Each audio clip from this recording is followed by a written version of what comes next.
Good morning. Happy Tuesday. We had a long weekend here in Canada, and specifically in British Columbia. We had Family Day on yesterday, Monday, which was a holiday. So today I'm just starting my week out. My therapy session was pushed back by an hour. Not pushed back, but I guess when I had booked it, a different time slot was available. And so this morning when I woke up, I was a bit behind and running slow and tired and not really feeling like meeting my therapist at 10 a.m. And I was like, oh, should I cancel? And then I was like, I only have an hour, so that's not enough notice. I have to go. And then as I started to get my computer set up and my notebook, I got a notification to my phone that my session wasn't until 11. I was so excited. I was like, yes, now I have an hour to just kind of chill and sort myself out. And so I need to do a bit of self-love because I found my thoughts are starting, actually I should get the law of attraction cards. I found my thoughts are starting to creep back into that negative zone of lack. The mindset of I don't have enough, I can't afford. So when that happens, I can go into a downward spiral really fast. And so I really need to reframe my thoughts. And so this morning I was taking some of the roses out of the vase that had wilted. And I said, well, I'm not just going to throw them away. I'm going to save these petals. I have, I know a witch that might use these in her spells or in her soaps or creations. So but the feeling and the texture of the roses is just so lovely and soft. Like if you've been watching my videos, you've seen me do the rose love where I rub a rose on my face and just say gentle, kind, loving words to myself. And so the feeling of these rose petals is just so soft, like velvet, and they smell so good. And I just needed to bring my vibration up. So as you know, I'm a medium and I work with the spirit world. And in order to do that, I have to raise my vibration up to meet them in the fifth dimension. Some spirits cannot come down this low. And so in order to do that, I have to ground, clear, and protect, not just on a daily basis, but like multiple times a day. And because of my ADHD and I'm unmedicated right now, consistency is not my friend, focus is not my friend, and it's really tough to maintain those intended segments that I'm working so hard on. So it was time to do some rose love. So here I am, and I also have a rose quartz facial roller. If you have one of these, they make them in jade, rose quartz. I'm sure any different color and stone is available nowadays, but you can also just rub this on your face and gently say loving, kind things to your body, to your soul, to yourself. Give yourself credit for what you've endured or accomplished this weekend. Give yourself credit for the times that you've practiced grace, patience, gratitude.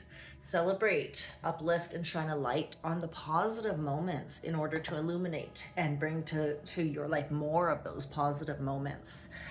So that's why I'm here today is when I find my energy dipping and when I find myself in need of ritual, I come on here to spread that love and that joy with all of you as well. So I'm just going to pause for a moment while I grab my law of attraction cards. Okay, so I've got these back, and now we're going to work on reframing our thoughts to get back into positivity and attracting more of the good stuff, right? So clear the deck. We just ask and intend for my spirit guides, my higher self, my soul, Mimi, all the angels around that are helping to guide me and the collective conscious on our journey to enlightenment, on our journey to peace, on our journey to love, on our journey to soul fulfillment, and following our hearts and our passion and fulfilling the purpose that we were sent here to achieve, to find the joy in life and beauty. So what is it that what card, what message will help us with our thoughts as we begin to shift from a downward spiral back upwards? So collectively, we're all struggling with global inflation and struggling with the wars and the emotions, and we need to get back onto the upswing in order to bring consciousness back up. So which card today? I shuffle and then I look, and that bothers me because I don't want my conscious mind, my brain, to be making the decision. I want my intuition and my guidance from energy to come through. guidance from spirit. Okay, so I can learn to prioritize my intentions. She looks kind of like me with the hair. I can learn to prioritize my intentions. What's that little seed there that she's nurturing? It looks like a little nest, and she's just cradling it. Number 57, it is important for you to identify which intentions you most want to fulfill, because as you prioritize, you give your singular attention to what is most important. And as you give that your singular attention, by the law of attraction, you attract power unto that intention that is most important to you. Okay, so for this week, I am going to look at what my intentions or goals were, and I'm going to figure out which one is the most important for me to fulfill this week, and that's where I'm going to put my attention. So maybe you can do something similar. If you're struggling in a certain area of your life and you're feeling, often I get kind of, they call it analysis paralysis, I think, or overwhelm. You have too many decisions, so too many options, so it's hard to make a decision. And so sometimes when we're thinking about all those things, we're not focused on achieving one. Our focus is scattered, and so it makes it difficult to achieve and to put action and energy towards the priority. And so if nothing's the priority, I mean, if everything's the priority, then nothing's the priority. Like, you can't accomplish all of them at the same time. So you have to pick one to start with. So what's your biggest priority? Find out what your biggest priority is, and then that'll help us shift our thoughts this week. Okay, and then I've been really, really, really in love with this deck. This is the Light Seers Tarot. I got it as a gift a few weeks ago. And I just love the artwork and the cards. They're just so beautiful and cool. I think this is one I got yesterday, maybe?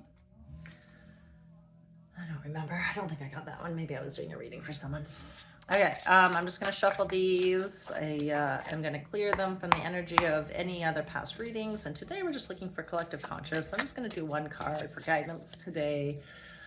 What is it that the people that are watching this now and in the future who will come across this need to hear and see, that will give them the divine message, the divine communication that is just right for their situation? What are they needing to prioritize and focus on in order to achieve the highest outcome and the highest good? And so we have the Seven of Pentacles. This is such a gorgeous card. So you can see that the person in the card is cultivating a tree, a seed, holding space, and you can see how deep those roots connect below the surface and all those beautiful energy points. And now his hand is over top of the tree, and he's really just engaged, absorbed, coexisting with this beautiful life form. So let's see what the message is for the Seven of Pentacles.